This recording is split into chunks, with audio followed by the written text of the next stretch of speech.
decided to spend some time with us, I really appreciate. As you all know, I represent us here in Virginia's 40th District, where I live with my wonderful wife, Karen, who's a Fairfax County public school teacher. Let's give her a hand. We've got two kids, Harris and Aaron, in our local public schools. I'm the son of an immigrant. I'm the grandson of refugees and Holocaust survivors, and I grew up wanting to serve a country that not only welcomed our family, but gave us so much opportunity. That desire to serve is what took me to West Point, carried me on tours in Iraq, Afghanistan, and Korea. It's why after leaving active duty, I helped build a small business here in Northern Virginia that helps veterans get access to better health care, serves clients that combat human trafficking, and this past year helped ensure the success of COVID vaccine trials.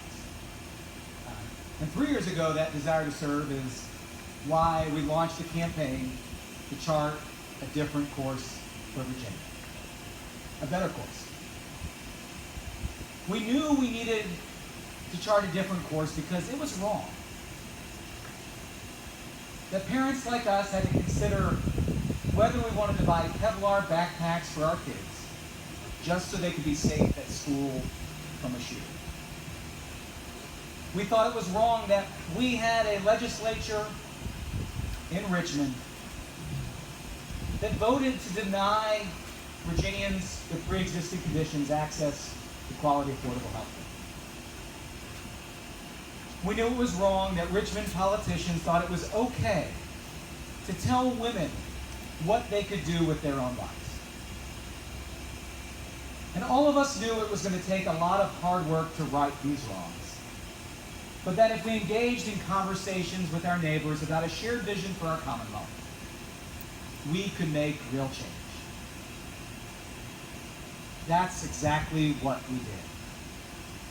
We unseated a 17-year incumbent in a district that had never been held by a Democrat.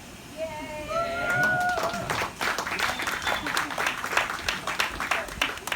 Then we didn't rest. We got right to work showing what government can and should be.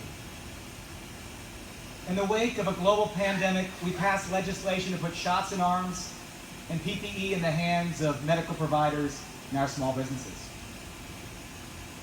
In the backyard of the NRA, we passed universal background checks and red flag laws. We voted to ensure that domestic abusers can't have access to firearms. We took on the greatest challenge of our time, climate change, passing legislation that will put Virginia on the path to 100% renewable energy, putting clean, green electric cars on the road. In the wake of attacks on voting across the country, we went a different direction. We made Virginia one of the easiest states in which to cast a legal ballot.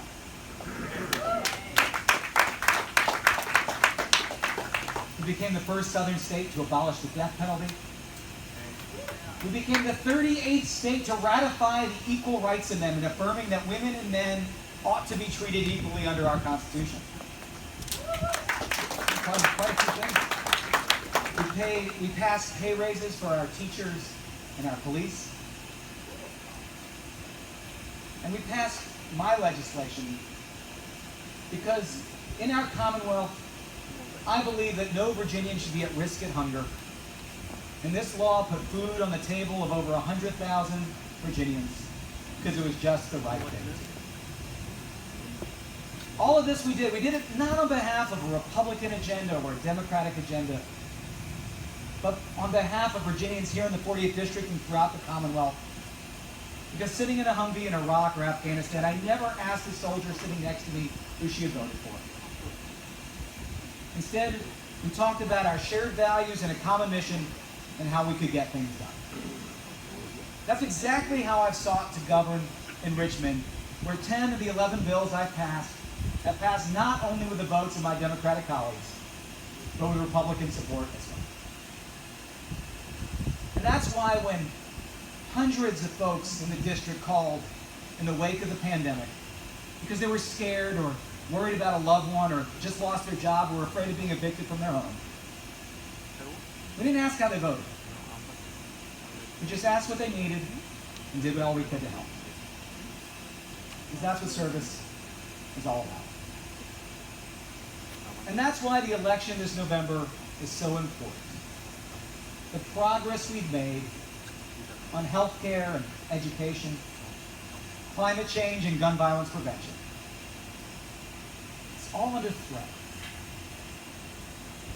It's under threat by politicians who negotiate in bad faith and govern in self-interest. Politicians who think the only thing that matters is holding on to power, and power ought only be held by a select few. By politicians who embrace the chaos and dysfunction of the past 4 years, who think the violent insurrection in our capital on January 6th was not only justified, but patriotic. Politicians who would force us into making false choices. But we reject the false choice that says that Virginia's being best for business means it must be worse for workers. We reject the false choice that says that you can't care about the health and welfare of our teachers and students and also fight like hell to get our kids back in the classroom. We reject the false choice that says you can't care about making our criminal justice system fairer and also care about our police and keeping them safe. We reject the tribalism that conflates accountability with cancel culture, protest with contempt, public safety with tyranny. The tribalism that says only certain votes should count, and if the other side wins, the election was illegitimate. That's what we're fighting for this November 2nd. I believe in a Virginia where having a job means dignity for you and your family. Where every single child, regardless of their zip code, has access to a quality education and our teachers are compensated well for their hard work. A commonwealth where no matter who you love or how you identify, you can get a job or buy a house or participate in athletics.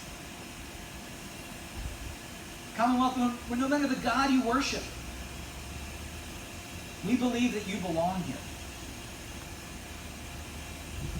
Where we believe in a commonwealth, a vision of a commonwealth, where we support the brave women and men who keep our streets safe, and where Black lives matter.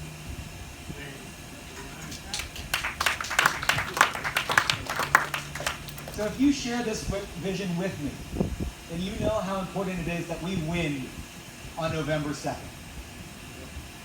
In the Army, it's been the honor of a lifetime to stand shoulder to shoulder with women and men who have the courage to stand up and fight for our values. Today, it's my honor to stand shoulder to shoulder with you as together we fight for ours. So thank you for all you've done, for the doors you've knocked, for the money you've given.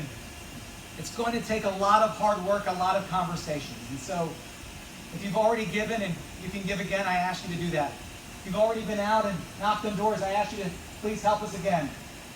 Because this is about the future of our Commonwealth, our country, our community, and I can't do it without you. So thank you so much, and at this point I'd love to take your questions and say once again how much I appreciate you being here with me.